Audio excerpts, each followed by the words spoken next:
정말 오래간만이네요. 예전에는 자주 여기서 주부들과 함께 나누고 그랬던 것 같은데 목사님 돌아가시고 이런 시간들이 많이 줄고 없어진 것 같아요. 올여름 되게 더우셨죠? 정말 많이 더웠어요. 힘들었어요. 그리고 또 여러 가지 물난리, 또 코로나 이런 것들로 인해서 어려움들이 좀 많이 있었던 것 같습니다. 하여튼 그 과정을 잘 이기시고 여기에 앉아 계신 분들을 축복합니다. 예. 오늘 이 시간은 우리 목사님들의 요청에 의해서 사실은 하게 됐는데 제가 그동안 계속 안 했기 때문에 안 하고 싶었어요.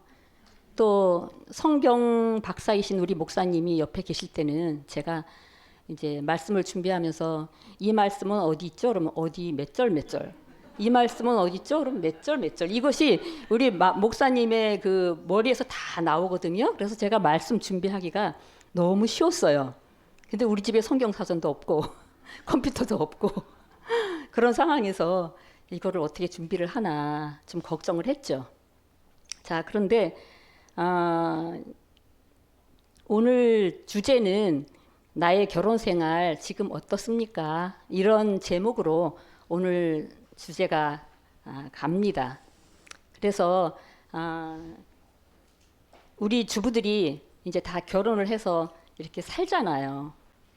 사는데 하나님은 또 우리가 그렇게 결혼해서 가정을 갖도록 가르치시고 성경에 보면 첫 아담과 하와가 이제 처음 시작을 결혼을 통해서 하잖아요. 그래서 하나님의 계획과 목적이 이 결혼에 있는데 결혼 생활이 쉽냐? 쉽지가 않습니다.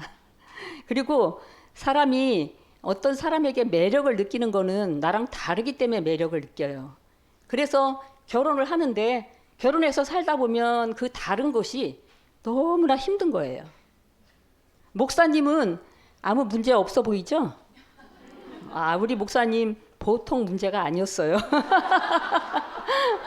그래서 저는 이제 결혼 생활을 한 26년 하고 또 목사님을 천국에 보내고 한 20년이 됐어요. 20년이 되었는데 그런 경험들을 좀 나누고 원리들을 좀 나누고 그러면서 내가 무슨 특별한 강사는 아니지만 그런 것들이 여러분에게 좀 위로와 또 격려가 되었으면 해서 섰습니다. 예, 그래서 같이 한번 나눠보기로 하겠습니다. 창세기 2장 18절 한번 볼까요? 창세기 2장 18절 누가 찾으신 분 한번 읽어주세요.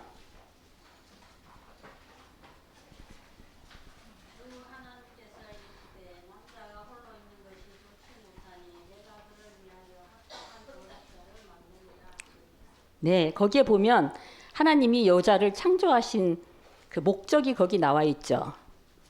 남자가 홀로 있는 것이 좋지 못하니 내가 그를 위하여 합당한 조력자를 만들리라 하시면서 갈비뼈를 취하셔서 하와를 만드셨잖아요. 그러니까 여자의 창조 목적은 남편을 잘 돕고 조력하는 거거든요. 근데 그게 참 어떻게 보면 이해가 안 되고 거꾸로 사는 부부들도 있어요. 남자가 집에서 살림하고 여자가 돈 벌어오는 그런 집도 있거든요. 이게 지금은 좀 시대가 좀 많이 달라져서 옛날과 좀 다른 것 같아요. 옛날에는 무조건 우리나라만 해도 남자가 돈 벌고 여자는 살림을 했는데 지금은 그런 것이 다 바뀌었죠.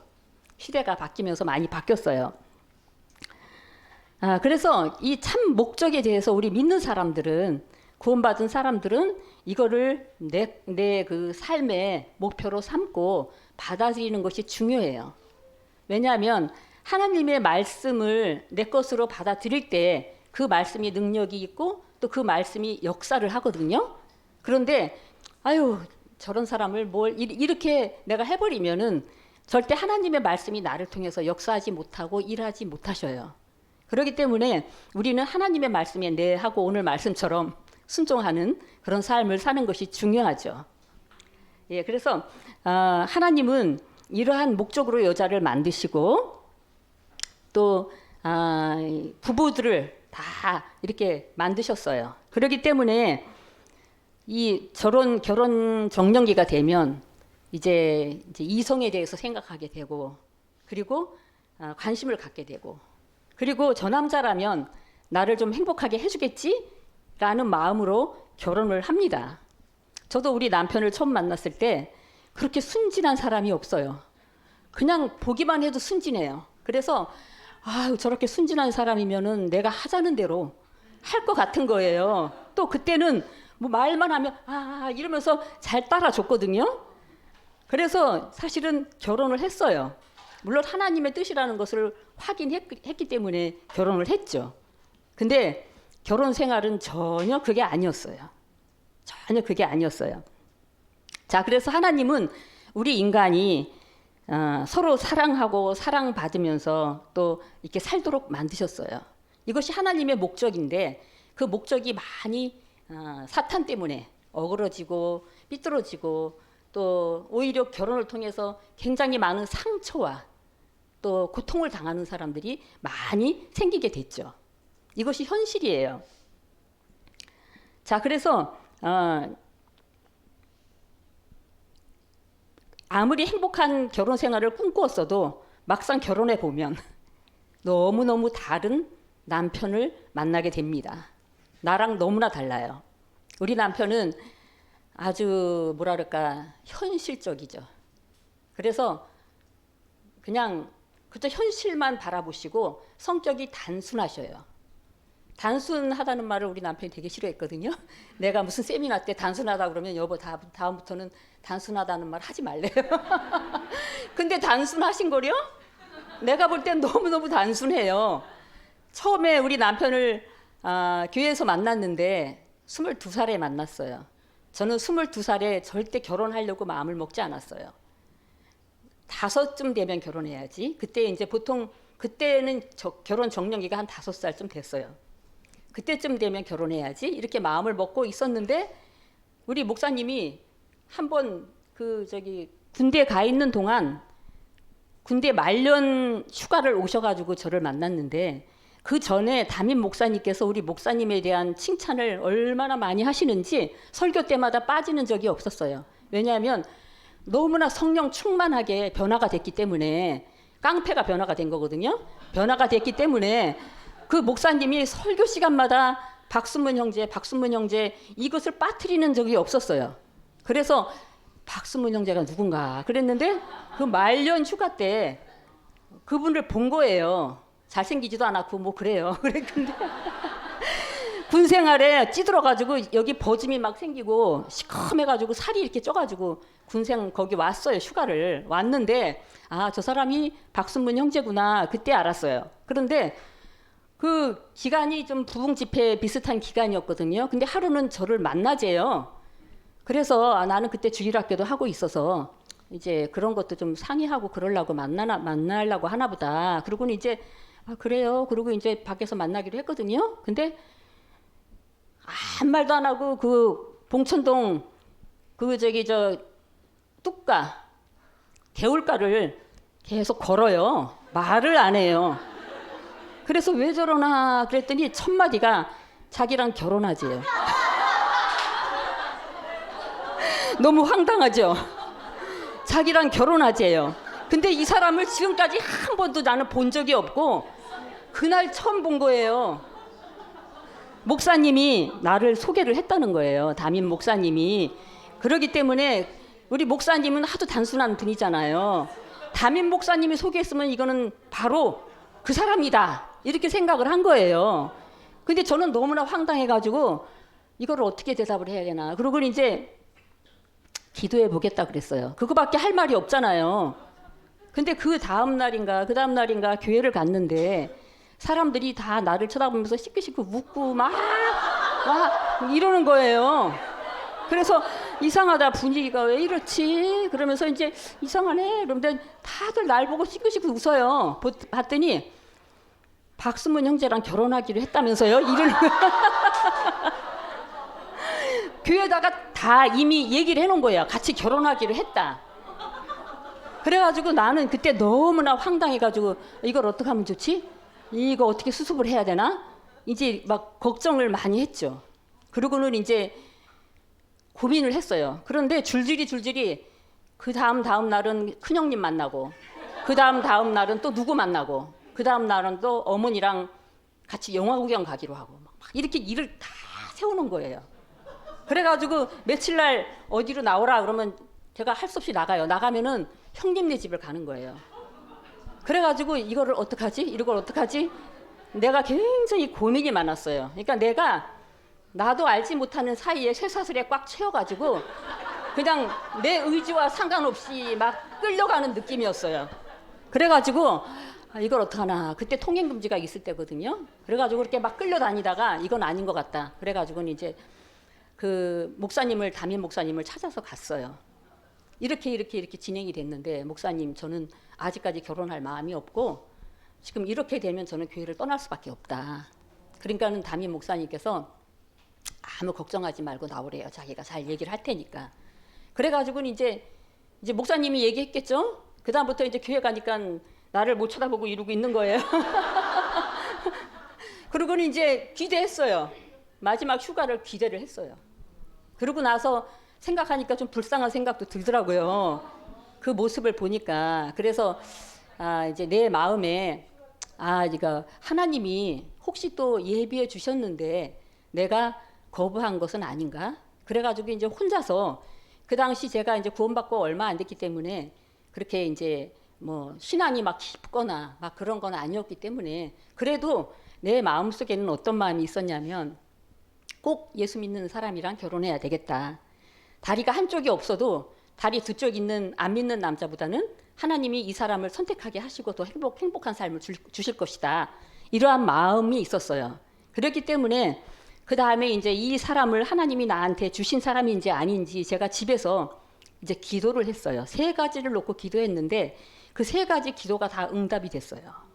응답이 돼가지고 이제 그 사람이 7월 때가 이제 제대를 하는 날인데 그 전에 이제 편지를 보냈죠. 이렇게 해서 응답을 했는데 아무래도 하나님 뜻이 맞는 것 같다. 그래가지고 이제 결혼을 하겠다 이렇게 했어요. 근데 저는 굉장히 이성적인 사람이거든요. 돌다리도 이렇게 짚고 넘어가는 사람인데, 우리 목사님은 되게 단순한 사람인데 이렇게 이성적인 사람이요 단순한 사람들한테 당해요. 당해가지고 그래서 어쨌든 이제 7월 말에 이제 제대를 해가지고 이제 둘이서 결혼을 하기로 한 거예요. 그랬는데 뭐 저 사람에 대해서 내가 잘 알지도 못하고 그러죠. 근데 이제 제가 얘기를 했어요. 저는 25살 지나야 결혼합니다. 그 전에는 결혼할 준비도 안 됐고 결혼을 안 합니다. 그랬더니 알았다고. 그러더니 한 달인가 지나더니 나를 불러요. 그러더니 올해 안으로 결혼 안 하면 하나님 뜻이 아닌 줄 알고 포기하겠대요. 그래서 예? 그랬더니 왜냐하면 우리 목사님의 마음이 순수한 마음이에요. 하나님을 그만큼 사랑해야 되는데, 하나님을 정말 사모하고 또 사모하고 사랑해야 되는데 내가 거기 끼니까, 여자가 아무래도 끼니까 더 많이 생각하게 되잖아요. 그게 꺼리낌이 됐던 거예요. 하나님 앞에. 그러니까 하나님 앞에 이거를 차단하고 싶은 거죠. 그래가지고는 이제 그렇게 얘기를 한 거예요. 그래서 저는 이제 충격이 됐죠. 결혼 준비도 하나도 없는데. 그래서 부모님한테 말씀드려서 찬성하면, 부모님이 허락하면 하나님 뜻인 줄 알고 결혼하겠다. 찬성을 안 하면 하나님 뜻이 아닌 줄 알고 나도 포기하겠다. 그랬죠. 그래가지고는 이제 가서 엄마 아버지를 앉혀놓고 얘기를 했어요. 이렇게 해서 올해 안으로 결혼하자고 하는데 어떡하겠습니까? 그랬더니 우리 아버지가 무슨 오해를 하신 것 같아요. 둘이서 만나가지고 무슨 일을 벌린 줄로 안 것 같아요. 그래가지고 막 나한테 욕을 하면서 저것이 놔돌더니 무슨 문제가 생겼지 이러면서 이제 이렇게 빨리 결혼을 막 하자고 하는 게 좀 수상하잖아요. 그럼 해야지 어떡하겠냐 이래가지고 이제 제가 11월 9일 날 결혼을 하게 됐습니다. 11월 9일 날 결혼을 해서 그때부터 고난의 고난이 시작이 됐죠. 그래서 저는 결혼할 때 아무것도 못 가져갑니다. 준비가 안 됐기 때문에 우리 집은 가난하고 그러기 때문에 못 가져갑니다. 그랬더니 자기가 다 준비할 테니까 그냥 오라고 그러더라고요. 그래서 이제 그래도 막상 결혼하려고 그러니까 이제 부모님께서 이것저것 챙겨서 이제 보내주셨죠. 보내주셨는데 우리 목사님의 결혼 목적은 나한테 가는 마음을 끊고 하나님께 전적으로 정말 올인하고 싶은 것이 목사님의 마음이었어요. 그렇기 때문에 딱 신혼여행 갔다 오고 나서부터 그때부터 이제 공부하기 시작하는 거예요. 책을 파기 시작하는데 우리 목사님이 그 5개 국어를 혼자서 독파를 했어요. 영어, 히브리어, 헬라어, 라틴어, 한국말까지 5개 국어예요. 영어 사전을 이만큼 두꺼운 거를 통째로 외워요. 정말 그걸 다 외워요. 그래서 영어도 정말 수준급으로 하셔요. 누구한테 배우지 않았어도 그렇게 공부를 좋아하세요. 그런 분이 이제 나를 따먹었으니 이제 더 이상 나한테 신경 쓸 필요가 없잖아요. 그러니까 그 다음부터 이제 제가 이제 밥을 차려서 이렇게 갖다 주면 여보 식사하세요 그러면은 책을 이렇게 들고 밥상에 와요. 와가지고 이제 먹어요. 이제 한쪽으로는 밥을 먹고 한쪽으로는 책을 봐요. 그리고 식사 다 하면은 이거를 들고 다시 책상으로 올라가요. 하루 종일 그러세요. 그래서 저는 이제 그 뒷모습을 보면서 참다가 당신은 책하고 결혼하지 왜 나랑 결혼했냐 이러면서 이제 싸움이 시작이 되는 거죠. 싸움이 시작이 되면 내가 꿈꾼 결혼 생활은 그런 게 아니었잖아요. 그래서 우리 목사님은 내가 주님의 일을 하려고 그러는데 당신이 그러면 어떡하겠냐. 그리고 나한테 설교를 하셔요. 그러면 정말 다 옳은 얘기거든요. 정말 주님 일 하려고 준비하는데 내가 방해를 하면 안 되잖아요. 그러면은 또 알았다고 그러고 또 내려와가지고는 또 가만히 있다 보면은 여름이 가고 가을이 가고 봄이 가고 그래도 책상만 왔다 갔다 그렇게 하시는 거예요.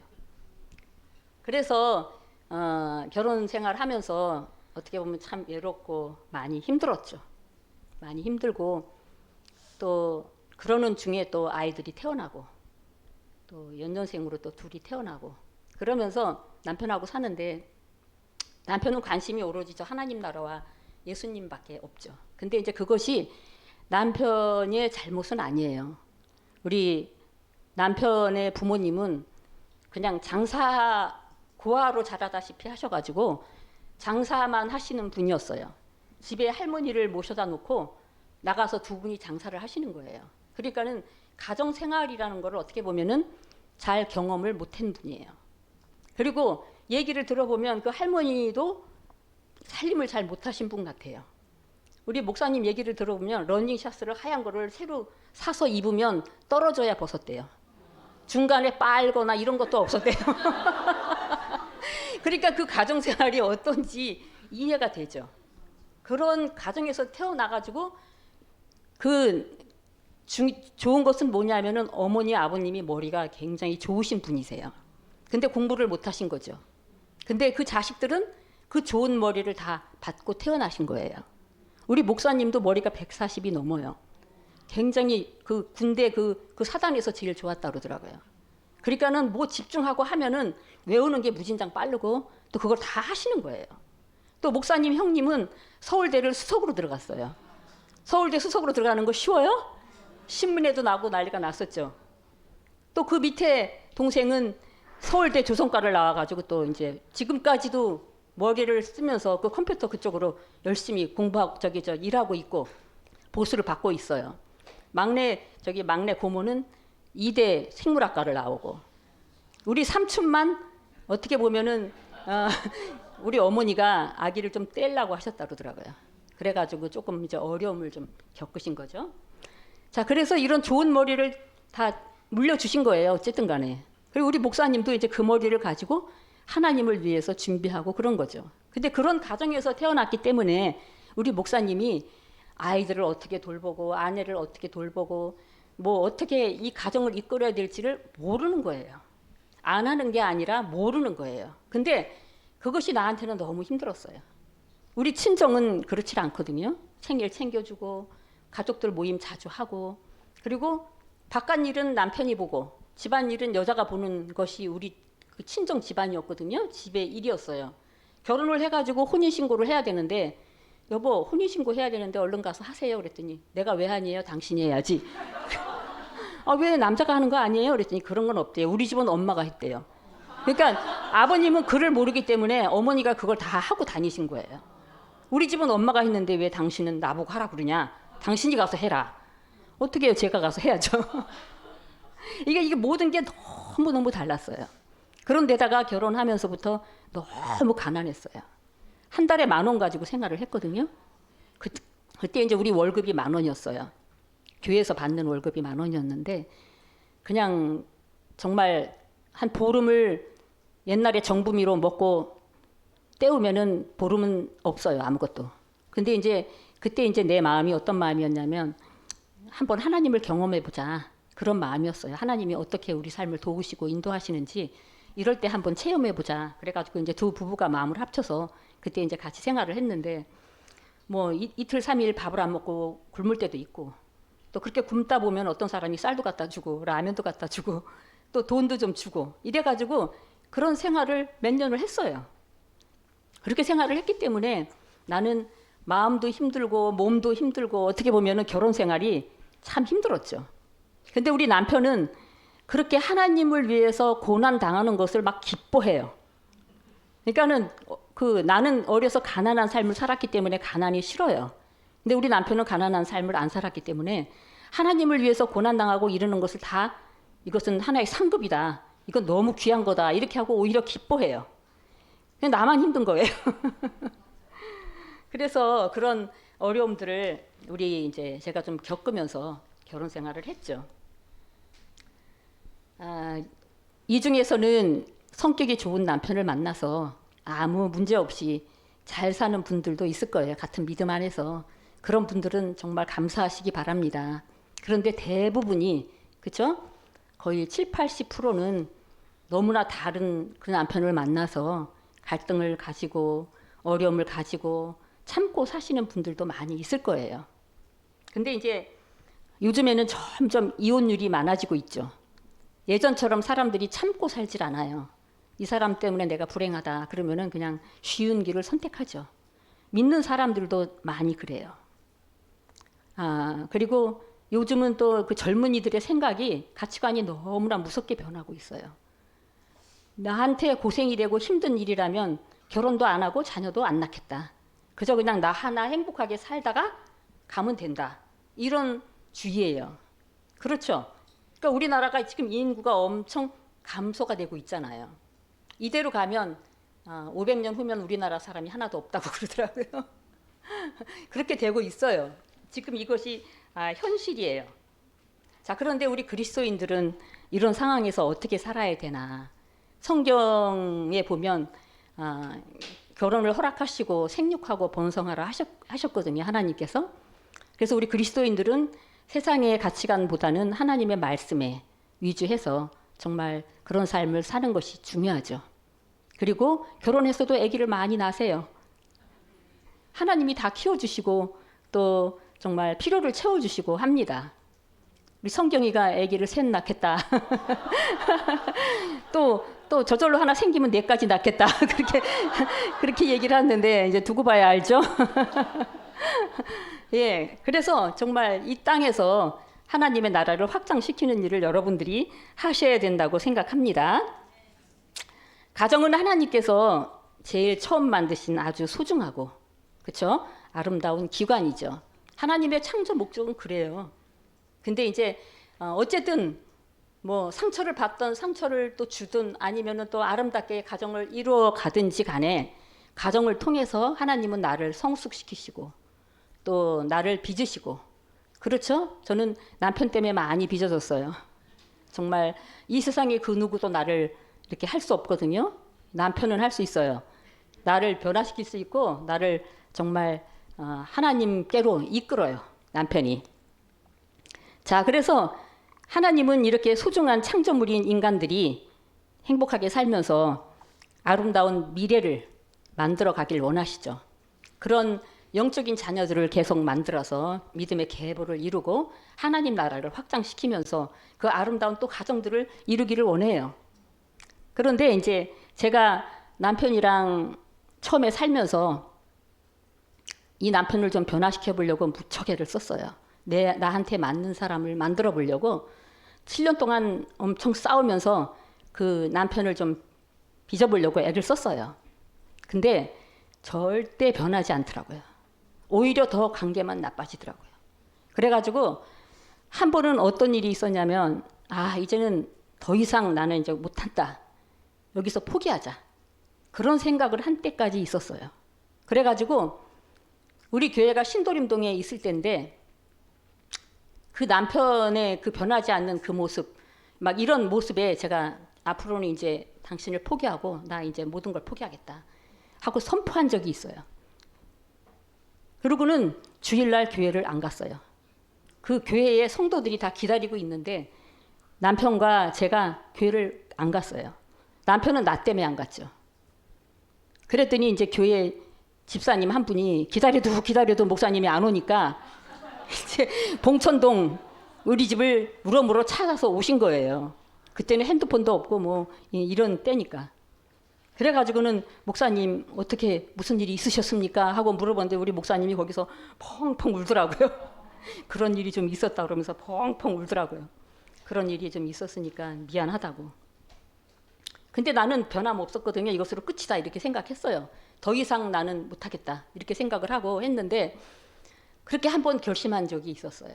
그러고 나서 이제 우리 목사님이 저를 붙들고 눈물을 흘리면서 용서해 달라고, 내가 앞으로는 잘하겠다고, 다시 우리가 이 길을 가자 그러면서 이제 저한테 싹싹 비르시더라고요. 그래가지고 이제 그래 여기서 포기하면 뭐가 과연 좋을까. 저도 이제 한쪽에서는 두려운 마음이 있었거든요. 그래서 이제 그때 이제 그 사과를 받아들이고 다시 한번 시작해 봅시다.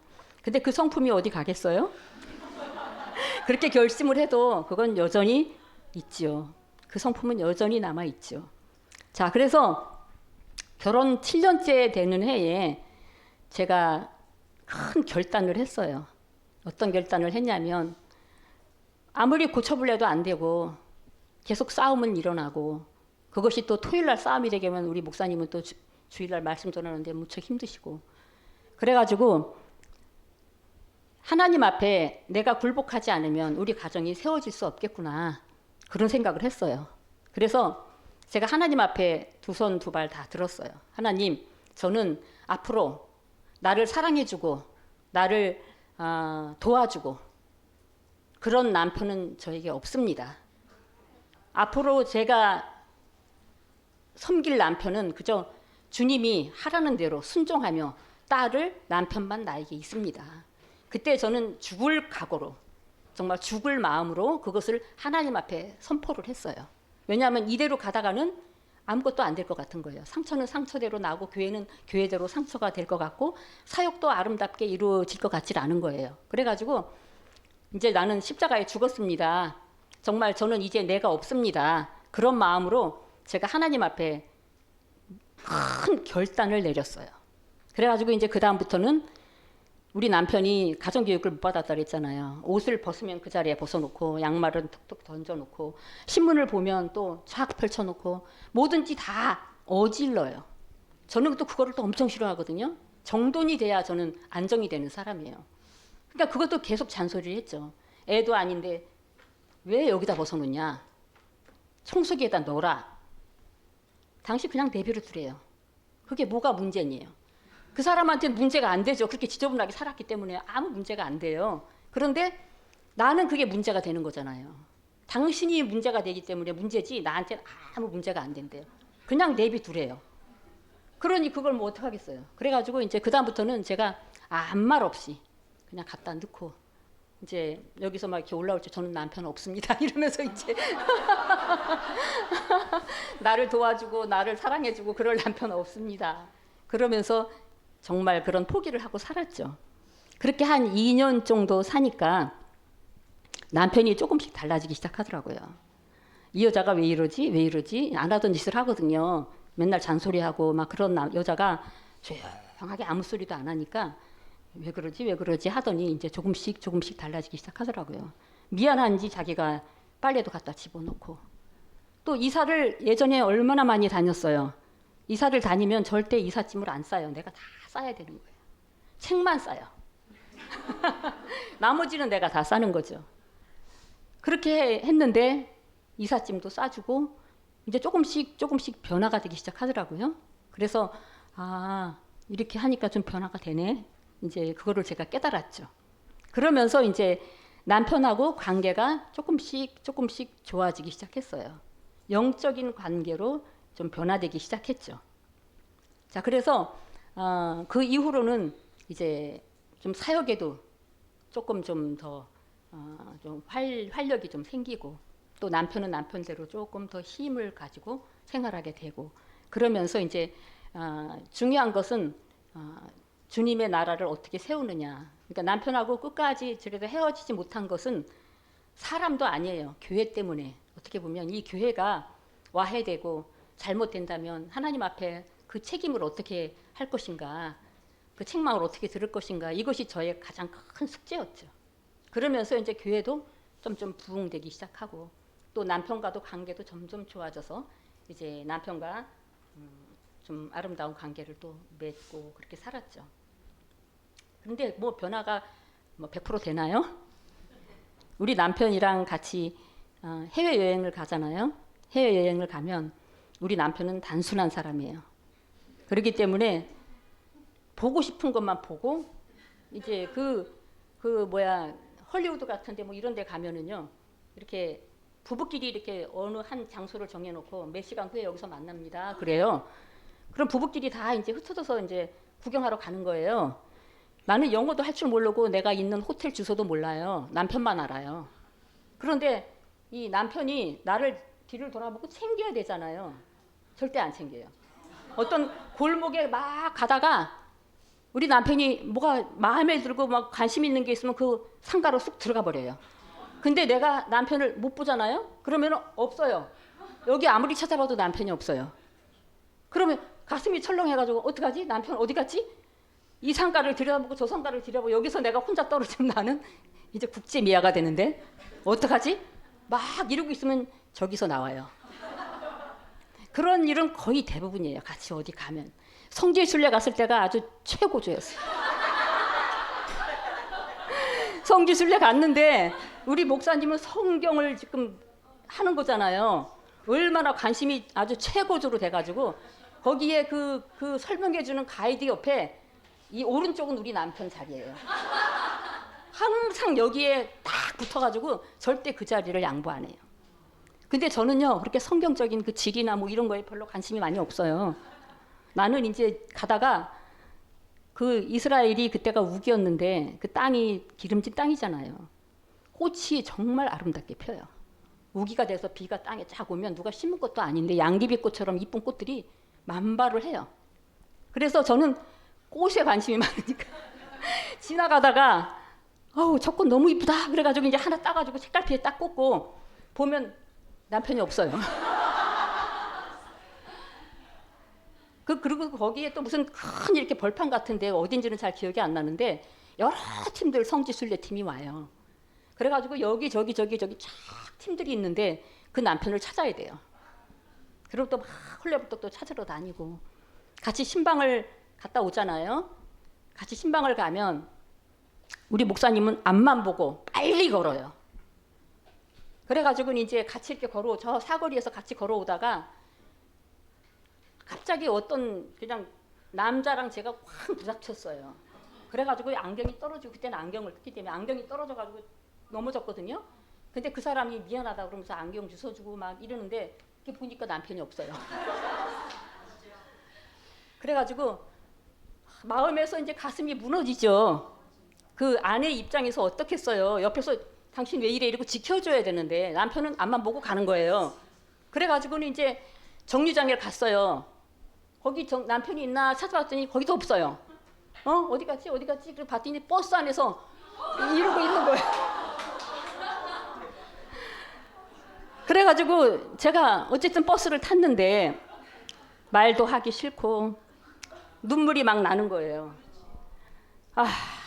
그러면서 이제 좀 그런 사람이에요. 무심해요. 오로지 저 하나님하고 이 말씀하고 여기 관심이 많으신 분이지 교회하고 이 가정생활에는 너무 무심한 분이에요. 그래서 그런 남편하고 같이 살다고 생각하니 제가 얼마나 많이 힘들었겠어요. 그러니까 모든 생활 모든 것이 다 그렇게 무심해요. 애들을 돌보는 일이나 이 모든 것들이 다 내가 해야 되는 일이었죠. 근데 우리 남편의 장점은 뭐냐? 순수한 마음으로 주님을 사랑하는 거예요. 그래서 남편이 살아있는 동안에는 하나님을 참 많이 경험했어요. 왜냐하면 그 당시만 해도 우리 교회가 되게 어려웠기 때문에 여러 가지 어려운 일들이 참 많았거든요. 물질적으로나 어려운 일들이 참 많았어요. 근데 나는 이성적인 사람이라 이거 어디 나올 구멍이 없는데 이거 어떡하지? 나는 걱정을 해요. 우리 남편은 이 사람아 뭘 걱정을 해? 하나님이 다 도와주실 거야. 근데 그래요. 그리고 이제 믿어보는데 마지막 하루 이틀 남기고는 아이고 이제 안 되려나? 그리고 이제 제가 이제 마음이 점점점 힘들어지는 거예요. 마지막 순간에. 근데 우리 남편은 마지막 순간까지 하나님이 도와주실 거야. 걱정하지 마. 이래요. 근데 정말 마지막 순간에 그 일이 이루어져요. 기적적으로. 그것이 남편의 장점이에요. 그리고 하나님의 말씀을 깊이 묵상하고 보는 것이 또 남편의 장점이에요. 성지 순례를 갔는데 거기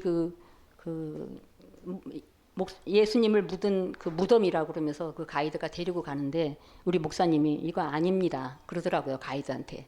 거기 뭐 지리도 모르고 아무것도 모르죠. 성경에 보면 해골처럼 생긴 그런 골짜기에 예수님의 무덤이 있는데 여기는 아니라고. 그러니까 그 사람들이 관광객들을 위해서 아주 편한 장소에다가 그걸 하나 만들어 놓은 거예요. 그러니까 그 가이드가 목사님은 못 속이겠네요. 그러면서 이제 그거를 거기를 데려갔어요. 데려갔는데 거기는 정말 성경에 나온 바로 여기입니다 그러더라고요. 그러니까 그 가이드가 거기서 신학을 하고 있는 사람이었는데 우리 목사님한테 홀딱 반해가지고 계속 전화하고 이제 그렇게 성경적이고 박식하고 이런 사람이 없거든요. 그러니까 우리 목사님은 무진장 박식하시죠. 성경에 대해서는 아주 무진장 박식하신 분이죠. 자, 그런데 그렇게 해서 이제 우리 남편하고 같이 살면서 그러한 남편을 옆에서 내가 보조하면서 가야 되는 거죠.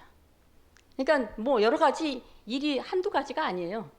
근데 그런 믿음이 좋은 남편하고 같이 살았기 때문에 제가 하나님을 경험한 것이 참 많았어요. 정말 그때는 어떻게 하나님이 채우시고 어떻게 도우시고 이러는 것들을 참 많이 경험했죠. 예배당 지을 때도 마찬가지였어요. 우리 전세금이 9천만 원인가 밖에 없었거든요. 8천인가 9천밖에 없었어요. 근데 자꾸 이리 옮기고 저리 옮기고 하니까 우리 목사님이 예배당을 건축해야 되겠대요. 근데 나는 겁이 나는 거예요. 이제 그것도 시작을 하면 어떻게 감당을 해야 되나 저는 겁이 나죠. 근데 우리 목사님이 하나님이 다 해주실 거니까 걱정하지 말래요. 당신은 기도만 하래요. 그래가지고 이제 저는 기도를 했죠. 그래가지고 이제 여기 예배당 터를 150평을 그 당시에 이거를 샀어요. 우리 돈은 9천밖에 없는데 이것을 6억에 샀어요. 대출을 받고 뭐 성도들이 헌금하고 그래가지고 이제 이거를 샀죠. 그래도 많이 대출을 받았죠. 그러고 나서 예배당을 지려고 하는데 IMF가 온 거예요. IMF가 와서 미리 대출해주겠다고 하는 그런 모든 약속들이 다 어그러지고 이 건축을 할 수가 없게 된 거죠. 그런데 하나님이 기적적으로 우리 목사님이 기도가 좀 능력이 있거든요. 그래가지고 하나님이 기적적으로 어떤 분한테 그냥 한 10억이 그냥 통장에 딱 들어오게 하신 거예요. 그래가지고는 이제 이 건축을 할 수 있도록 도와주신 거예요. 그래가지고 예배당을 다 건축한 다음에 그 빚을 다 갚았죠. 그래서 우리 교회가요, 저기 1층이 반쪽이 막아가지고 세를 줬었어요. 처음에. 주차장은 저 뒤로 들어가서 반쪽만 썼어요. 앞에 KR 문구라고 문구점을 세를 줬어요. 2층도 다 세를 줬어요. 저 지하도 다 세를 줬어요. 무슨 공장 세를 줬어요. 3층은 성도들이 또 다 전세금을 가지고 들어왔어요. 우리 예배당을 우리 교회가 쓴 거는 4층하고 우리 5층 예배당 뿐이었어요. 그래서 전부 다 4층에서 그때 천목사님 집하고 우리 집이 있었거든요. 거기서 이제 다 밥을 먹고 거기서 이제 식당 겸 이제 이런 거를 했던 거죠. 근데 지금은 우리 교회가 다 빼주고 우리 교회가 거기다 쓰고 있죠. 1층도 허물어가지고 주차장으로 만들고. 그래도 또 부족한 상황이죠. 현재도 또 부족한 상황입니다. 자, 그래서 제가 한번 쭉 이제 이렇게 돌이켜 보면은요, 가정 생활은 같이 살기만 하면 되는 것이 아니죠. 장미꽃을 가꾸듯이 가꾸어야 돼요. 그리고 나랑 성격이 정말로 안 맞는 저 남편을 내가 어떻게 다루고 이끌어야 되는가, 이것을 성경적인 원리에서 찾아야 되는 거죠. 그리고 내가 그 원리에 따라 순종할 때 하나님은 우리 가정을 축복하시고 내 자녀를 축복하시고 내 삶을 가장 선하게 인도해 주시죠. 그래서 행복한 가정을 만들기 위해서는 노력이 필요해요. 근데 그 노력이, 엄마의 노력이 가장 중요하죠. 내 자녀들, 그리고 또 내 남자는요, 사랑보다는 존경을 원해요. 아내한테 가장 큰 존경을 받기 원해요. 근데 아이고 뭐 존경할 게 있어야 존경하지. 행동 꼬라지를 보니까 존경할 게 하나도 없다. 우리는 이렇게 생각을 해요. 저도 그래요. 우리 남편을 보면서 존경할 게 어디 있어 이제 내가 이렇게 생각한 적도 있었어요. 그런데 우리 남편이 설교가 끝나고 내려오면 먼저 내 얼굴을 쳐다봐요. 왜 그렇겠어요? 여보, 설교 참 오늘 멋있었어. 잘했어. 이 소리를 듣고 싶은 거예요. 그러니까 끊임없이 내 얼굴을 쳐다봐요. 근데 저는요, 그 얼굴을 보면은요, 부담스러워요. 왜냐하면 틀린 게 몇 개 생각이 나거든요. 맞춤법 틀리고 못 틀리고 막 이게 생각이 나는 거예요. 이 아내는 그런 거예요. 왜 잘한 거 생각 안 나고 못 틀린 거만 생각, 왜 저것도 왜 틀렸지? 막 이렇게 생각이 들거든요. 그래가지고는 이제 막 이렇게 피해요.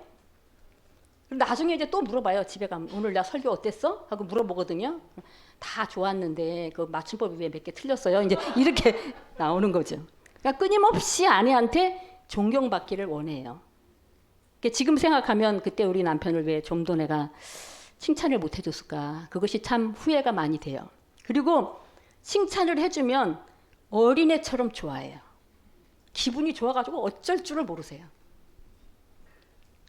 그것도 저는 또 마음에 안 들더라고요. 무슨 남자가 저래? 그 남자에 대한 개념들이 우리 다 있잖아. 이상형이 있잖아요. 내가 바라는 남자는. 근데 전혀 나랑 딴판이고 내가 바라는 이상형과 반대죠. 자, 그래서 정말 남편의 장점을 한번 곰곰이 노트에다 적어보시기 바랍니다.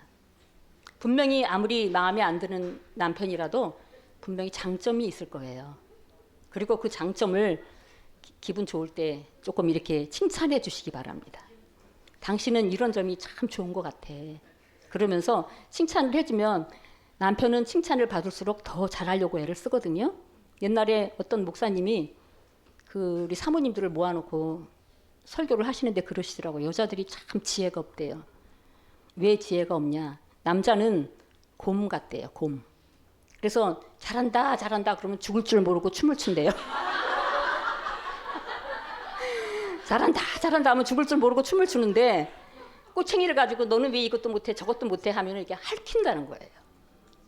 이것이 남자의 특징이라는 거예요. 거기에 답이 많이 들어있죠? 그래서 그냥 좀 부족해 보여도 부족해요. 남편은 여자에 비해서 세밀하지 못하고 더 지혜롭지 못하고 모든 부분에서 부족한 게 너무 많아요. 단순해요. 그렇기 때문에 여자 편에서 볼 때는 모자른 게 한두 가지가 아니죠.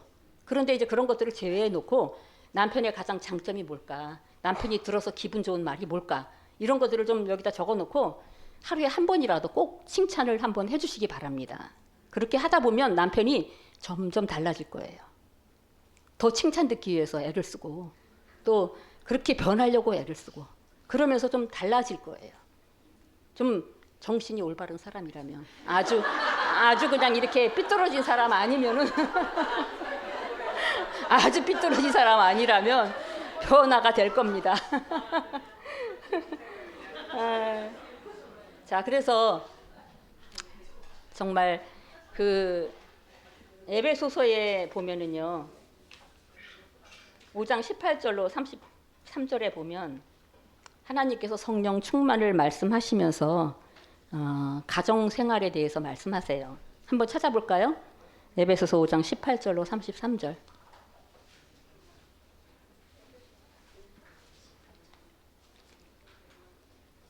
같이 한 목소리로 다 찾으셨어요? 한 목소리로 다 같이 읽어보겠습니다. 시작.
네, 거기에 보면 성령 충만을 말씀하신 다음에 이 부부 생활의 원리를 거기서 말씀하고 계시거든요. 이 부부 생활의 원리는 내가 성령 충만하지 않으면 어떻게 보면 순종하기 힘든 부분이에요. 그렇죠? 육신을 가지고 어떻게 남편에게 복종하겠어요? 내 육신은 저 남편을 이기고 싶은데요. 우리 남편하고 저도요. 말로는 제가 이겼어요. 그러니까는 말로 하다가 안 되면 우리 남편이 막 소리를 지르죠. 말로는 제가 이겼어요. 근데 성경에 보면 복종하라, 남편에게 복종하라 이렇게 말씀하고 계시죠. 이거 가지고 우리 남편이 때로는 칼싸움을 해요. 여기 순종하라 했잖아. 거기는 나는 또 몸같이 사랑하라 했는데 당신 나한테 사랑한 게 뭐가 있어? 이러면서 이제 또 말씀에 칼싸움을 하죠. 많이 하는 게 이 구절이에요. 자, 그런데 거기서는 상대방을 생각하지 말고 나한테 하신 말씀만 순종하면 되는 거거든요. 상대방은 생각할 필요 없이 하나님이 나를 통해서 내 가정을 축복해 주실 수 있고, 그렇죠? 나를 통해서 내 자녀들을 축복해 주실 수 있고 그래요. 그래서 저는 정말 결혼 생활을 26년 동안 했고 이제 남편을 보낸 지가 20년이 넘었어요. 그랬는데 제가 그 7년 결혼하고 7년 만에 주님 앞에 결단한 그 결단이 없었다면 지금 어땠을까 한번 생각을 해봐요. 큰빛교회는 없었겠죠. 와해가 되든지 어떻게 잘 됐겠죠. 그리고 또 우리 자녀들은 엄청 많은 상처를 당하고 또 어떻게 됐을지 모르겠어요. 근데 어쨌든 그때 결단하고 가정을 또 교회를 세우기 위해서 제가 하나님 앞에 정말 죽었을 때 하나님께서는 그 후에 또 우리 교회를 세우시고 인도해 주셨죠. 남편이 마음은 되게 순수하신 분이에요. 말씀에 순수하고 사심이 없으셨어요. 교회에서도. 항상 헌금은 성도들의 피라고 저한테 얘기했어요. 그래서 우리가 전략하고 살아야 된다. 절제하고 살아야 된다. 그래가지고 정말 가난하게 살았어요. 남편 계셨으면 아마 또 가난하게 더 살았을 거예요. 목사님이 2000년도에 돌아가셨는데 99년도까지 월급을 150만 원 받았어요. 근데 그때 우리 애들 대학생이 2명이었거든요. 그러니까 생활이 얼마나 힘들었겠어요. 걔네들도 용돈도 못 주고 지가 벌어서 다니고 막 이랬거든요. 그렇게 생활을 했죠.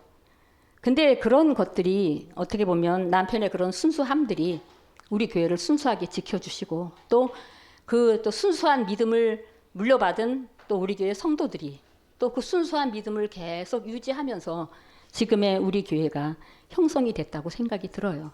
그리고 우리 자녀들도 어쨌든 아빠의 좋은 점들을 많이 닮았어요. 아빠의 머리를 닮았거든요.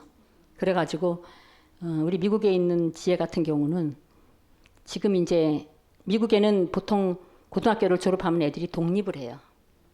이제 미국의 분위기가 자기가 스스로 살아야 돼요. 그래서 그 참 좋은 제도라고 생각이 들어요. 부모들의 그 무게가 고등학교만 졸업하면 그냥 다 없어지는 거예요. 개 중에 그렇지 않은 부모도 있지만 한국 사람들 대부분 안 그런데요. 대학 학비까지 대주고 난리가 난대요. 그래가지고는 이제 하는데 우리 지혜가 지금 이제 애들을 다 이제 독립시키면 자기는 이제 뭐 하냐. 아무것도 할 일 없이 지낼 수는 없고 그러니까 자기가 공부를 좀 해야 되겠다. 그래가지고는 이제 초음파 그쪽을 공부하거든요. 근데 이제 2년 과정이에요. 4년 과정을 2년에 줄여서 농축시켜서 하는 건데 국가에서 보조를 해가지고 그렇게 비싸지 않게 하나 봐요. 근데 거기 그 외국인 애들하고 같이 공부하는데 맨날 1등이에요. 걔는. 그리고 자기는 공부하는 게 너무 재밌대요. 우리 목사님이 맨날 그러셨거든요. 졸렸다가도 책을 보면 눈이 번쩍 띄어진대요. 졸음이 사라진대요. 저랑은 정반대예요. 저는 쌩쌩하다가도 책 보면 졸리거든요. 정반대예요. 근데 우리 지혜가 아빠를 꼭 닮았어요. 그래가지고 공부하는 걸 너무 좋아하고 지금 이제 그 과정을 밟고 있거든요. 그렇게 되면 이제 나중에 월급을 엄청 많이 타게 되더라고요. 그래서 너 그거 타면 엄마한테 꼭 보내야 돼. 그러면 이제 용돈 보내. 그러면 알았어 엄마. 그래서 아빠의 좋은 점들을 아이들이 또 받았죠. 받고 지금도 또 잘 살고 있죠.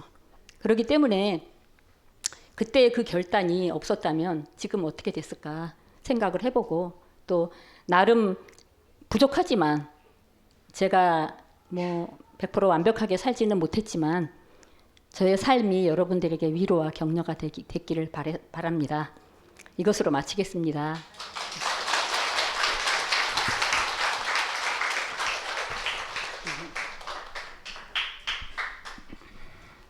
예, 제가 사모님의 그 소중한 시간을 많이 빼앗고 또 목사님이 저희 청년들을 위해서 굉장히 시간을 많이 보내주셨어요. 그래서 아마 사모님을 만족시키지 못하시고 아니 청년 사역을 우리 목사님은 굉장히 비중을 많이 두시고 비전이 있으셨어요. 그래서 청년들을 맨투맨 시키시고 또 시간을 같이 보내주시고 어쨌든 그 순수한 믿음을 우리에게 전수해 주시려고 늘 말씀하시고 가르치시고 그러셨거든요.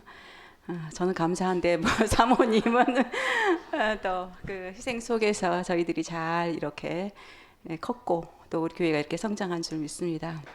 예, 지금 우리부터는 그 질의응답 시간을 좀 가지고 싶은데요.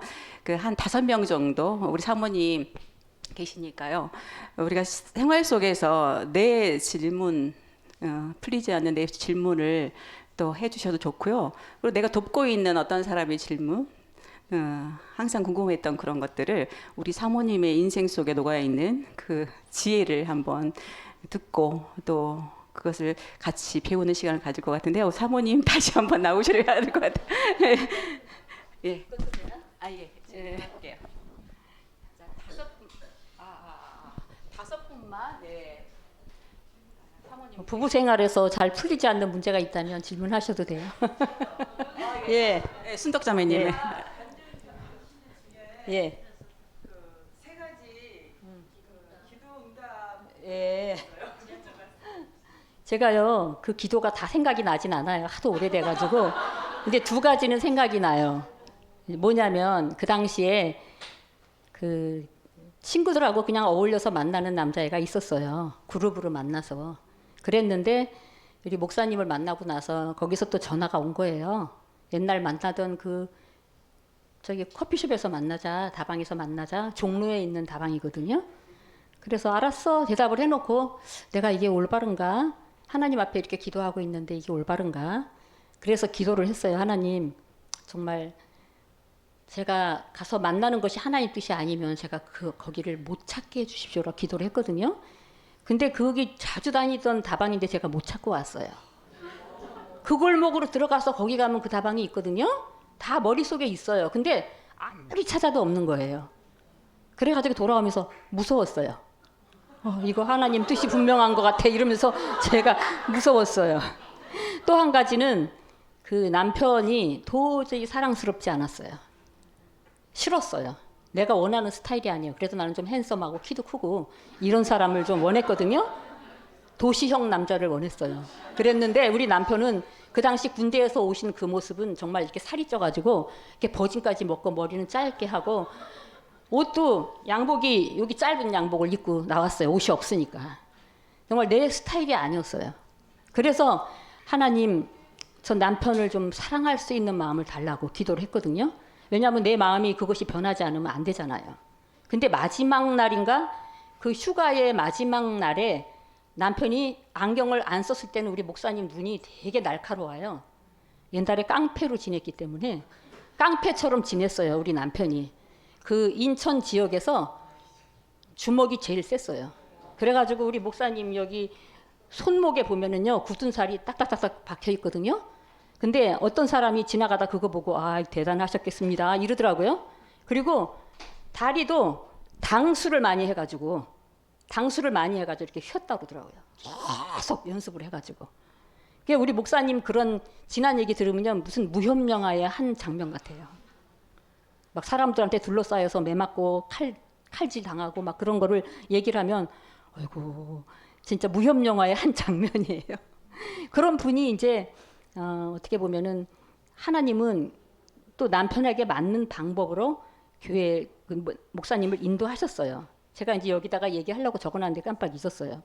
우리 남편이 그 당시 목재소를 하고 있었는데 그 어떤 친구가 과부한테 돈 받으러 가는데 과부가 되게 이쁘다 한번 가볼래? 이랬대요. 그래가지고 가볼까? 그러고 이제 같이 갔대요.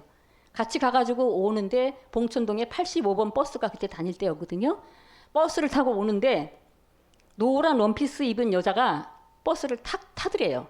그런데 그냥 저 여자를 놓치면 죽는다 하는 그런 충격이 딱 왔대요. 그런 것은 자기도 이해를 못 하겠대요. 그래가지고는 자기 정신이 아니었대요. 그래가지고 여자가 내렸을 때 무조건 쫓아 내려가서 한 번만 만나달라고 막 그랬는데 막 이런 사람이 이제 자꾸 만나달라고 하니까 이 여자가 겁을 먹었죠. 그래가지고는 하는 얘기가 나는 저기 산꼭대기에 승리 성소 침례교회라는 교회를 다니는데 미도파를 다니는 아가씨였기 때문에 첫째, 셋째 주일날은 내가 논다. 첫째, 셋째 11시까지 교회로 오면 날 만날 수 있다. 이렇게 얘기를 한 거예요. 근데 이게 워낙 강력한 감동이었기 때문에 목사님이 매일 11시만 되면 거기 가서 그 자매를 기다린 거예요. 그리고 끝나면 같이 데이트하러 다니고 그러다가 하나님 말씀을 들으면서 거기서 우리 남편이 변화가 된 거죠. 변화가 되어가지고 이제 신학교도 가게 되고 이제 구원받고 확 변화가 돼서 우리 목사님이 정말 특이하게 하나님이 부르셨어요. 그러셔가지고는 이제 구원받고 변화가 되셨는데 그 여자가 나는 아니에요. 나는 아니고 내가 볼 때 그 여자가 막 특별히 믿음이 좋고 막 그 이쁘고 그런 여자는 아니었어요. 근데 하나님이 목사님을 인도하시기 위해서 사용하셨던 분 같아요. 자, 그래서 이제 마지막 날 남편을 좀 사랑할 수 있는 마음을 나에게 달라고 기도를 했거든요. 그런 마음이 없으면 내가 어떻게 저 사람하고 결혼하겠나 싶어서 그랬는데 마지막 날 우리 목사님이 맨날 이렇게 아주 살기가 가득 찬 눈으로 맨날 다니셨는데 그날은 까만 뿔테 안경을 딱 쓰고 오신 거예요. 이렇게 오셨더라고요. 근데 내가 예전에 그 굉장히 존경하던 분이 한 분이 계셨어요. 장준하 의원님이라고 그 옛날에 사상기에 이것을 그 하시던 분인데 제가 이제 그분을 알 기회가 있어가지고 그분이 국회의원으로 있을 때 내가 국회의원 회관에서 근무를 했었거든요. 그래서 그분이 장로 그 아버님이 목사였어요. 근데 그분이 참 겸손하세요. 아무것도 아닌 그 나 같은 사람한테도 꼭 존댓말을 쓰고 꼭 이렇게 인자하게 말씀하시고 그랬거든요. 근데 그런 모습이 너무 좋았고 그분이 돌베개라는 책을 썼는데 그 책이 베스트셀러가 됐어요. 근데 저 사인해가지고 저를 주셨거든요. 그래서 그분에 대한 존경심이 항상 있었어요. 근데 그분이 대통령 후보로 나올까봐 누군가가 죽인 것 같아요. 예, 어디서 사살이 됐어요. 그래가지고는 이제 그렇게 됐거든요. 근데 그분의 이미지가 근데 그분이 항상 까만 뿔테 안경을 끼고 얼굴이 하얀 분이 그렇게 그 인자한 그런 분위기를 풍기시던 그분이 우리 남편 얼굴에 있는 거예요. 그래서 어머머머 우리 남편이 아주 못생긴 건 아니네. 이제 이런 마음이 제가 그때 들었죠. 또 한 가지는 잘 생각이 안 나요. 그겁니다. 예, 예. 또 질문할 거 있어요? 하나님의 방법으로 이렇게 눈을 멀게 하셨네요. 거기에 또- 올려가지고. 제가 질문 한번 할까요? 성경에는 그 이혼하지 말라고 하잖아요. 근데 우리가 살다 보면은 정말 이혼하고 싶고 이혼 당해야 마땅할 남편이 옆에 있어요. 근데 진짜 해야 할까요? 말아야 될까요? 그건 성경에 이미 답이 나와 있잖아요. 그걸 몰라서 갈등하는 게 아니거든요. 아니까 갈등이 되는 거예요. 그래서 그거는 본인이 하나님 앞에서 선택할 문제라고 생각이 들거든요. 성경에는 하나님이 짝지어 주신 것을 사람이 나뉠 수 없다. 그렇게 말씀하고 계시고 또 나중에 남편 여자가 먼저 믿게 되고 남편이 안 믿는 상황에 있을 때 그럼 어떻게 하면 좋겠냐. 그럴 때 거기 성경에는 분명히 답이 있어요. 남편이 그래도 나랑 같이 사는 것을 기뻐하면 헤어지지 말라고 돼 있어요. 근데 간음하거나 외박하거나 뭐 다른 여자를 사귀거나 하면 이혼해도 된다. 이렇게 말씀하고 있죠. 근데 이제 그 외에는 남편이 나랑 같이 살기를 원하고 가정을 이끌길 원하고 그런다면 우리가 이제 같이 살아야죠. 그래서 그 남자에게 본을 보여서 정말 구원받을 수 있는 기회를 만들어줘야 되겠죠. 근데 이제 둘만의 문제가 아니라 자녀들한테 미치는 영향이 너무나 크니까 미국은 거의 70~80%가 이혼을 하잖아요. 한 번만 이혼하는 게 아니에요. 2번, 3번 이혼을 해요. 그래가지고는 거기 이제 어떤 부부가 결혼을 해가지고 사는데 애가 셋이면 니네 아빠는 몇째냐, 니네 엄마는 몇째냐 이것이 그들의 일상 대화래요. 일상 대화래요. 그런데 미국은 그것이 좀 자리를 잡았어요. 좀 자리를 잡아서 그런 가운데 그래도 어려움 없이 살도록 사회적인 이런 부분들이 조금 되고 있어요. 그리고 미국 사람들은 헤어질 때 자녀를 서로 데려가겠다고 싸운대요. 한국 사람들은 서로 안 데려가겠다고 싸운대요. 그런 경우가 많대요. 그래가지고는 다 내비두고 저기 할머니한테 갖다 맡기잖아요. 그런 애들이 참 많거든요. 할머니가 키우는 아이들이 참 많아요. 그래서 근데 나는 그것이 자녀들한테 이제 제가 이렇게 생각해 보면 이렇게 지나고 나서 이렇게 생각해 보면 그저 내 육신에 끌려서 또 어떤 사람을 만날지 그건 아무도 몰라요. 재혼의 성공률은 정말 아주 희박해요. 저도 재혼할 생각을 했을까요? 안 했을까요? 저도 해봤어요. 그런데 아주 힘들어요. 왜냐하면 더 힘들게 살 바에는 재혼 안 하잖아요. 근데 힘들게 살 수밖에 없는 구조예요. 재혼이라는 것이. 이 집 자식 있지 이 집 자식 있으면 어떻게 되겠어요. 그리고 또 한쪽에만 자식이 있어도 문제예요. 이런 것들이 나중에 다 갈등거리가 되는 거거든요. 그래서 정말 재혼을 성공적으로 행복하게 사는 사람들은 정말 드물죠. 그래서 그냥 지금 남편 그리고 또 내가 돌이켜 보니까 우리 남편만한 사람이 없더라고요. 재혼을 해서 보니까 우리 남편 아니 이제 재혼을 생각하면서 이렇게 보니까 우리 남편만한 사람이 없어요.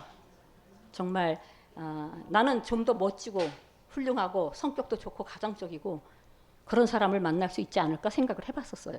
그런데 전혀 없어요. 없고 그 남편만한 사람이 없어서 정말 제가 그 남편에게 감사하게 됐죠. 그래서 재혼이라는 것은 본인이 결정할 문제라고 생각이 들고 이혼도 마찬가지죠. 이혼도 그냥 사는 것이 훨씬 더 좋을 수는 있어요. 말씀에 굴복하면서 포기하면서 같이 싸우면서 살면 너무 힘들고 성경의 원리에 순종하면서 살면 이제 좀 하나님이 또 은혜를 베푸시지 않을까요? 상급을 베푸시라고 생각합니다. 네. 또 예. 우리 영원한 목적이 있잖아요. 한 영혼을 구원하는 큰 목적. 네, 다음 또 질문 있으신 분? 없으세요? 질문이?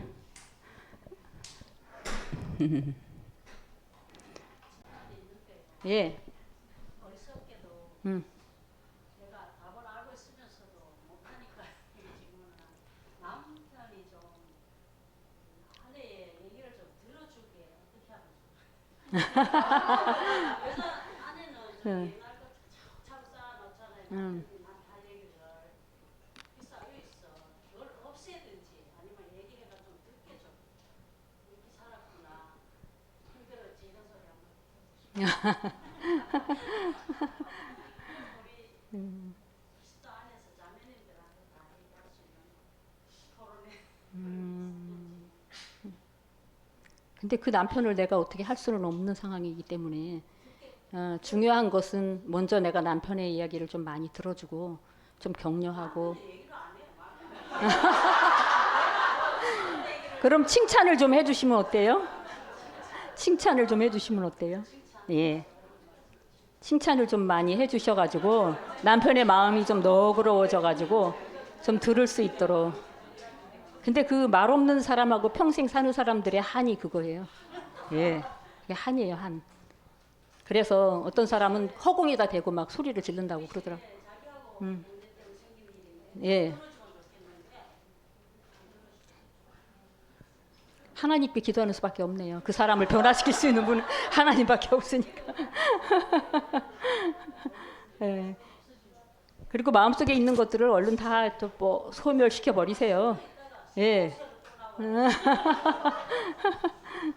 다 그런 게 속에 있죠. 남편에 대해서. 근데 빨리빨리 버리세요. 그냥 저런 사람이지. 남편은 저런 사람이야. 그리고 빨리 포기해야지. 내가 편해요. 예. 또 질문 있으세요? 네. 자녀 문제인데요. 네. 그 한참의 10대 청소년이 좀 둘이나 있고 하니까 이제 어떤 때는 정말로 진심으로 자식이 꼴보기 싫을 때가 있어요. 그러니까 진짜 내쫓고 싶다 정말. 예. 막 이런 보기 싫은데 감정적으로도 정말 막 너무 보기 싫어서. 근데 이제 이게 남편이면 진짜 그야말로 이혼하면 되게 끝나는데. 자식이니까 진짜 내쫓을 수도 없고 그러니까 막 거기서 오는 그 스트레스가 너무 강한 거예요. 이런 경우를 물론 사모님은 즐겨봤을 이렇게 정말 꼴보기 싫고 네. 정말 이제 말도 하기 싫은데 어쩔 수 없이 키워야 되는 이 막 사춘기 아닌가요? 성격이기도 한데 또 제가 또 성격이 안 좋아서 그런지도 근데 이제 서로가 이제 상처를 주는 거죠. 근데 자식도 엄마한테 이제 그 고사리를 먹으면 이제 자기도 엄마의 가장 아픈 데를 찌르는 거예요. 엄마가 어디가 제일 아픈지를 아니까 가장 가슴 아픈 비수를 딱 꽂는 거죠. 예. 그러니까 막 어떤 때는 그냥 저희 집이 21층인데 아 여기 뛰어내리면 되겠네 이런 식으로 말을 하거나 거예요. 할 때에 그냥 저 그렇게 하면 엄마 걱정 못하겠지 뭐 이런 거 있잖아요. 그러니까 그럴 때 그냥 진짜 제 마음 뛰어내려 이러고 싶어요. 정말 한쪽 마음으로 정말 뛰어내리면 어떡하지 이런 거 있단 예. 말이에요. 자존심이 상해서 붙잡지도 못하고 한쪽으로는 아 진짜 그러지도 못하 저러지도 그러니까 이런 게 비일비재한 거예요 삶에서. 그러니까 왜뭐 돈을 안 대주면 공부를 못한 것 같이 막 그래요. 근데 대주면 또 학교 학원을 안 가요. 돈 대주자니 아깝고 안 대주자니 뭐 지금 예. 이런 거. 자녀와의 문제네요. 예. 자녀와의 지금 갈등이 있는 주부들이 많은데 이럴 때 어떻게 뭐 요즘에 이게 유튜브 보면은 뭐 하숙생용법 막 이런 거 지혜로운 부모가 어떻게 하면 될 수 있을지. 예. 교육 언제까지 참아야 돼? 근데 이제 자녀 교육에서 그 어려서부터 훈육하고 양육하고 이런 과정이 필요한데 그것을 잘 못했을 때 좀 그런 일들이 좀 벌어지지 않을까 이런 생각이 들어요. 요즘에는 아이들을 많이 훈육을 안 하잖아요. 우리 아이들 처음에 자녀 양육할 때는요 매일 맞았어요. 정말 매일 맞았어요. 근데 그 아이 이제 그래서 그런지 사춘기 없이 잘 지나갔는데 큰애가 대학교 들어가서 사춘기를 겪는지 한번 나한테 반란을 좀 일으키더라고요. 그래서 자녀 문제는 어떻게 보면은 뭐 이것을 뭐 걔를 지금 뭐 막아서 되는 것도 아니고, 그러니까 엄마가 기도하면서 저 아이가 진짜로 필요로 하는 게 뭔가, 엄마의 관심인가 사랑인가 이런 것들을 좀 잘 생각해서 같이 싸우지 말고 조금 한번 진지하게 얘기를 나누면서 좀 그런 관계를 만들어 보는 게 어떤가. 또 간절히 기도하면서 하나님이 이 아이를 변화시켜 달라고. 우리 지혜 큰딸이 사춘기를 좀 혹독하게 겪었거든요. 그냥 집에서 소리 지르고 엄마한테 짜증내고 그랬는데 그 시기를 넘어가니까 지금은 많이 좋아졌다 그러더라고요. 그래서 그 시기를 좀 넘으면 좀 낫지 않을까. 근데 이제 서로 상처 주는 말은 좀 금물하고, 엄마가 이제 좀 책망은 바르게 하지만 또 그 아이를 얼마나 사랑하는지 좀 이렇게 표현해주고 편지로라도 이런 것들을 좀 하면서 그 마음을 좀 다독여 주는 게 낫지 않을까 이런 생각이 들어요. 가장 큰 것은 기도죠, 기도. 하나님은 사람의 마음을 보의 물과 같이 움직이시는 분이라고 하셨거든요. 자, 그래서 내 자녀를 어떻게 변화시킬지는 하나님 손안에 달린 거기 때문에 내 기도를 통해서 기도하면서 그렇게 해보면 좋지 않을까 생각합니다. 사춘기 때는 진짜로 기도와 예. 번이 필요한 것 같더라고요. 그리고 말로는 안 되고. 말을 해서 소용없는 거는 말을 하지 마세요. 왜냐하면 절대 안 변하거든요. 또 반항만 일으키니까 그냥 그때는 걔랑 좀 어떤 같이 시간 좀 같이 보내고 사랑의 표현을 하고 좀 이렇게 하면 좀 낫지 않을까 생각합니다. 내 자녀거든요. 너무 사랑하는. 다음 네. 예.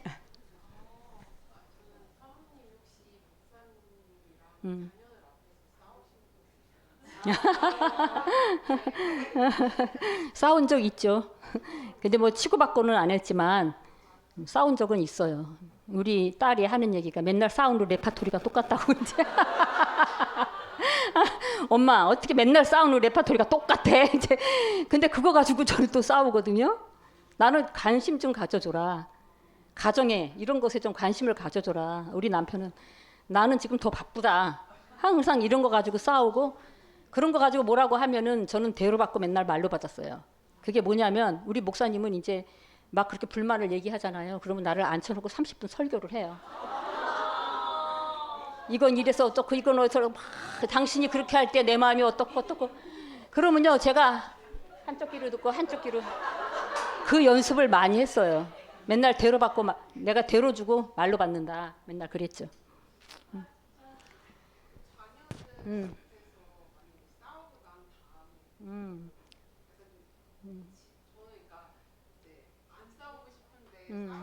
예.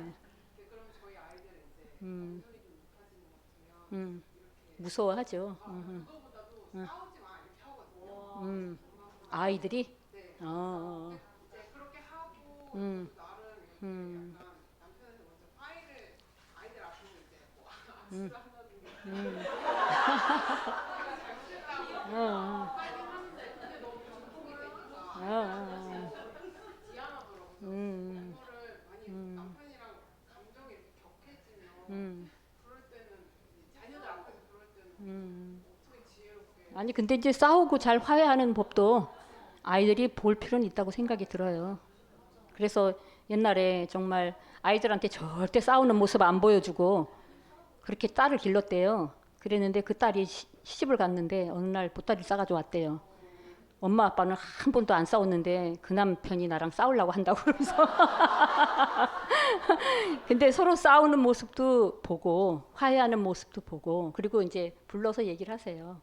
서로 의견이 안 맞고 안 사랑해서가 아니라 서로 의견이 안 맞고 그래서 엄마랑 아빠랑 가끔 다툴 때가 있지만 니네들이 좀 이해를 해라 이렇게 이제 얘기를 해주세요.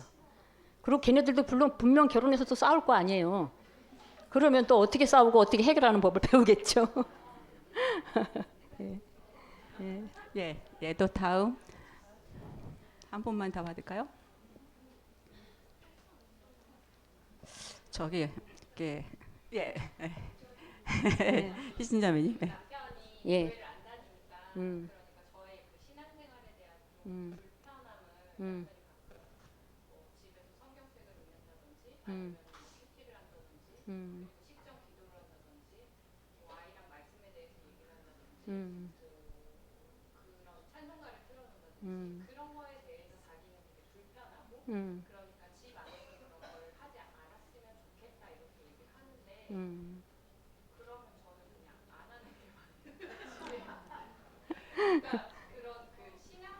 음. 음. 다른 부분에 대해서는 남편한테 거의 음. 이제 복종하는 편인데 음. 근데 그런 신앙생활에 있어서 그게 음. 안 믿는 사람의 기준으로 보면은 음. 이상한 행동을 그렇죠. 하는 거니까 예. 그러니까 이거를 또 타협을 남편 눈치를 보면서 타협을 해야 되는 음. 그래도 나는 하겠다고 이거를 싸워서라도 정치를 해야 되는 건지 그 남편한테 한번 진지하게 한번 설명을 해보세요. 하나님이 어떤 분이시고 또 듣든지 아니 듣든지 한번 설명을 하세요. 그리고 뭐 나는 예수님을 만난 이후로 삶이 좀 변화됐잖아요. 변화된 이런 모습 또 내 생각 이런 거 또 자녀 교육에 대해서도 세상이 너무 악하기 때문에 이 아이들을 정말 사람 힘으로 어떻게 보호하겠냐 하나님이 보호해 주셔야 된다. 그러면서 이제 자녀들이 말씀 안에서 순수하고 정직하게 잘 자라기를 나는 원한다. 세상의 것들이 너무 무섭잖아요. 내 교육이 잘못된 건 아니다. 당신이 좀 이해를 해줘라 하고 얘기를 좀 차분차분하게 하고 또 당신이 정 그렇게 보기가 싫으면 없는 때 당신 눈에 안 띄는 때 그때 하겠다. 응. 에? 거의 붙어 있어요? 음. 음.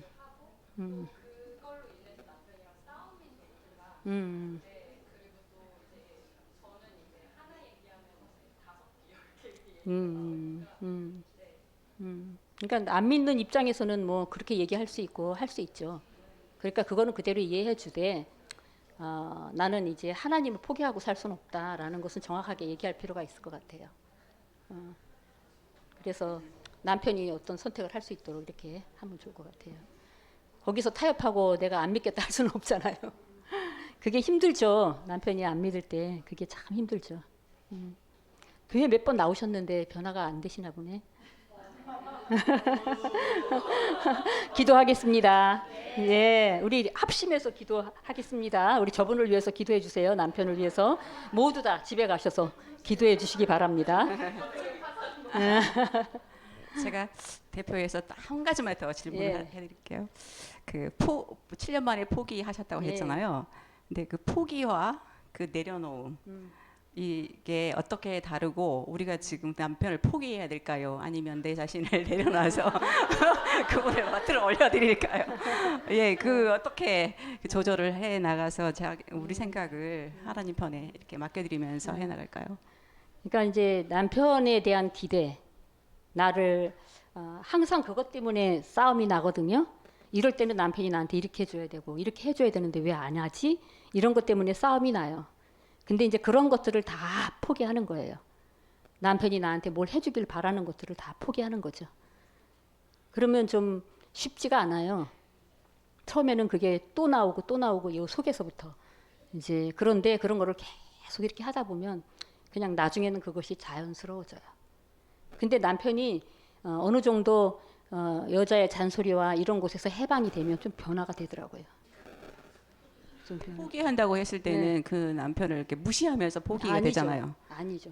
그러면은 이제 받아들이면 그러니까 내가 잔소리 할 걸 안 하는 거예요. 안 하고 예. 안 하고 남편 예전 같으면 남편에게 잔소리하고 이거는 왜 이렇게 하냐 이렇게 하는 것들을 그냥 지금은 아무 말도 안 하고 내가 다 하는 거죠. 그리고 뭐 말없이 밥 차려드리고 또 할 얘기는 하죠. 할 얘기는 해요. 식사하시라고 하고 뭐 사역에 대해서도 그분이 얘기하면 다 받아들이고 하죠. 그런데 이제 중요한 것은 내가 남편을 항상 바라면서 불평과 불만이 생기기 때문에 그런 것들을 다 내려놓는 거예요. 남편이 하는 일 전체를 다 부정할 수는 없죠. 근데 이제 그렇게 하는 게 쉽진 않은데 어쨌든 그렇게 하니까 나는 편하더라고요. 싸울 일이 없으니까. 그럴 때 우리가 이렇게 영원한 것을 좀 바라보면서 해야 되겠죠, 그렇죠? 우리 정말, 목사님은 네. 또 주님의 일을 하는 분이기 때문에 어떻게 보면은 내 잔소리 하나만 없어도 훨씬 편하게 주님의 일을 할 분이거든요. 그러니까 이제 그분한테 그게 필요했겠죠. 그래요. 우리가 참은 만큼 또 영원한 상급이 기대가 됩니다. 하나님을 기억하신다고 얘기하셨기 때문에. 근데 남편이 좋은 점이 참 많았어요. 영적으로 매일 2시간씩 기도하셨거든요. 어디를 가든지 여행을 가도 꼭 했어요. 핑계 대기가 쉽잖아요. 오늘 여행 왔으니까 피곤하다 하고 이렇게 하는 절대 그렇지 않아요. 새벽에 일어나서 꼭 기도를 하셨거든요. 근데 이제 그 남편의 기도를 제가 지금 누리고 사는 것 같아요. 남편이 했던 기도들이 그대로 응답되고 내 삶에도 응답이 되고 아이들한테도 응답이 되고 그래서 그 남편의 기도를 내가 받고 사는구나. 지금은 그렇게 생각을 하죠. 감사하죠. 내가 그렇게 함으로써 남편은 더 영적인 사람이 되는 거죠. 참고 말 안 하고 이렇게 하면서. 근데 가정에서는 좀 다를 수 있겠죠. 좀 친절하게 남편을 칭찬하고 위로하고 이러면서 좀 격려해 줄 필요는 있죠. 우리의 사명은 인내인 것 같습니다. 인내. 예, 우리 사모님 귀한 말씀 전해주셨는데 네. 박수로 정리했습니다.